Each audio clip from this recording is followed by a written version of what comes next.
Greetings from the New Life Fellowship, Mangalore, the English congregation. I'm Pastor Matthew, and I want to bring a word of encouragement to the Grace Fellowship, Ahmedabad, and I want to thank Pastor Gio for making it possible. I know we are all going through some very difficult times at this time. Life has taken a totally different turn for the whole world. In fact, we have had 2 world wars, but they have not affected the world as much as the coronavirus has done. And what it reminds us again is how fragile our lives are. And in times like this, where everything is changing every day, let me tell you, we can trust the God that we have put our faith in, because He's a God who never changes. We may not know what tomorrow has in store for us, but let me tell you one thing. We believe in a God who knows the tomorrow. He is a God who knows everything and is not surprised by what's happening around the world. You and I may be taken by surprise, but for our God, this is not a very surprise. I want to take you with me to a very familiar passage and often quoted at times like this. It's from the book of Psalms, chapter 91, verse 1. Let me read it for you. I'm reading from the New King James Version. It says, "He who dwells in the secret place of the Most High shall abide under the shadow of the Almighty." If you go to the NIV version, the last part of Psalms 91, verse 1 says, "He who dwells in the secret place of the Most High will rest in the shadow of the Almighty." Down through the ages, this God that we have put our trust in has never changed.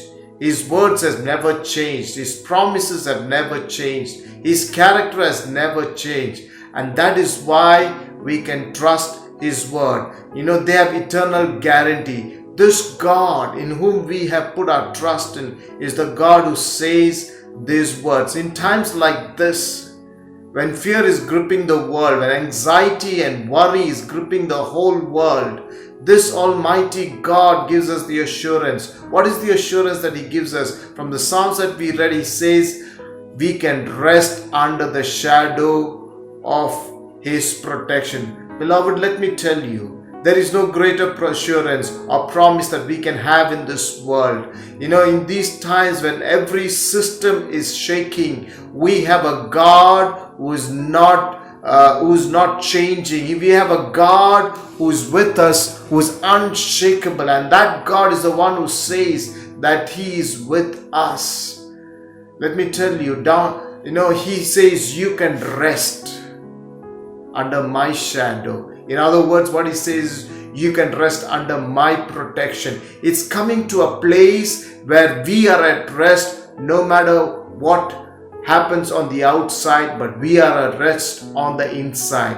It's like the little child resting on its father's shoulders. The child knows the father will take care of everything that comes along the way. Our Father in heaven, the Almighty God, is offering us this kind of rest in the midst of all the fears, the confusion, the anxiety that we are surrounded with. No sickness. Let me tell you this. No sickness, no fear, no demonic forces can touch us when we are resting under the shadow of the Almighty. All of heaven's angelic armies are surrounding us. We may not be able to see the virus, so don't worry about that. It does not matter. Why? Because the angelic armies can see them and they will fight against them. But let me tell you something. Even though we have this protection, but we should know that every promise of God has a condition attached to it. And the fulfillment of the promises is based on the fulfillment of the condition. Unless we are willing to fulfill the condition, we cannot expect to walk in the promises of the Almighty. Many times, one of the reasons why believers are not able to experience the promises of God is because they have not fulfilled the conditions behind it. If you go to the first part of that passage we read, it gives us the condition to fulfill this promise of protection. It says, he who dwells in the secret place of the Most High. Only such a person can experience the protection of the Almighty. The secret place is a place of privacy and intimacy. And in the secret place, there are only two people. And God is calling us. Our Father in heaven is calling us to come into that place of intimacy, to come into that place of privacy with Him. It's a place of fellowship and relationship where there is nobody apart from you and your God. That's what God is calling us. He's calling us into the secret place of the Most High God because He wants to enjoy our companionship with Him. It's in the secret place that the Most High God wants to reveal His plans and His purposes for us and also for the nation. It's in the secret place the foundations are laid. It's in the secret place that the roots go deeper. The birth of a child is a public event. Everybody rejoices at the birth of a child. But I want to tell you something. The conception of a child always takes place in the secret place. But sometimes we are too busy. We don't have time to come into the secret place of the Most High God. Sometimes we do come, but we are not willing to linger on there for too long. We don't want to dwell there in the secret place for too long. There are too many things in the world that really excite us. One of the reasons why we are not excited to come and dwell in the secret place is because we have not experienced the Most High God in a deeper way. Our understanding and our experience of God is very superficial.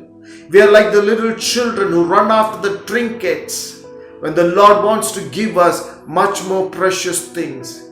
Beloved, let me tell you, He loves us too much to leave us just like that.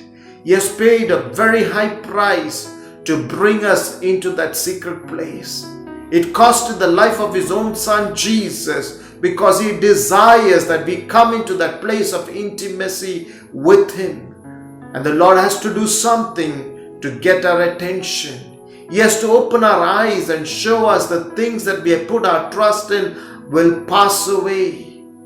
God says in the book of Hebrews chapter 12 verse 26 says, once more I will shake not only the earth but also the heavens. That's what God is saying. There is a shaking that's really happening right now.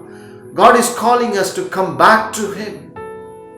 The book of Hosea, if you go that chapter 2 verse 4, He says, God says, I'm now going to allure her. God is talking to His people, the people of God.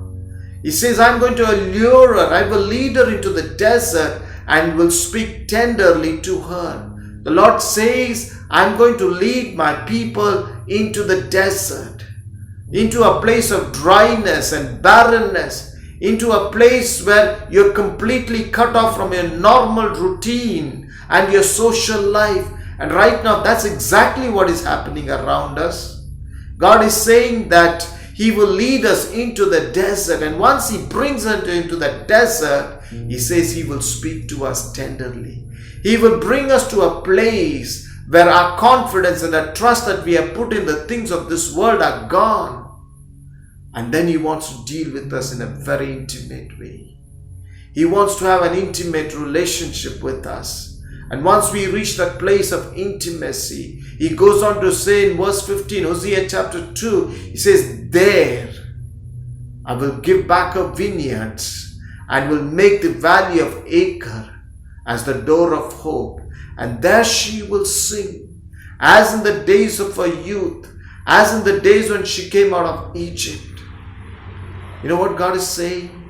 In that place of intimacy, when we come into that place of intimacy with Him, all alone, completely cut off from the rest of the world, God says He's going to do a restoration in our life. God says He's going to restore everything that we have lost. God says He's going to bring back this joy that we had when we first knew the Lord. The valley of Acre is a place of death. And God says it's going to become a door of hope. And that's what the Lord wants to speak to us. Your valley of failures and sickness and discouragement, uncertainty, hopelessness are going to turn around. A place of intimacy is a place of fruitfulness. A place of intimacy is a place of conception where you are going to give birth to many spiritual children. That's what the Lord wants to speak to us. He who dwells in the secret place of the Most High will rest under the shadow of the Almighty. Beloved child of God, the call of God is not just for us to have an ordinary worship. The call of God is not just to do the normal routine Christian stuff that every believer is doing. The call of God is for us to go deeper. The call of God is for us to go into that secret place of intimacy with the Heavenly Father. He is alluring us. He is drawing us. He is shaking up everything that is man-made so that we will know that it's only the kingdom of God that will last. He is drawing us into a desert experience where we will look up to Him. And when we come into that secret place of God, there is a restoration of everything that we have lost. He wants us to come and dwell there. He wants us to come and stay in that secret place. These are times when God the Father wants to minister to us in much more deeper and intimate ways than He has done before. These are times when He wants to give us revelations that we have never experienced before. These are times when God wants us to have experiences that we have never had. It's a place of restoration. It's a place of fruitfulness. And that's where God wants to bring us. Thank you. And I believe God's going to do that in your life. God bless you.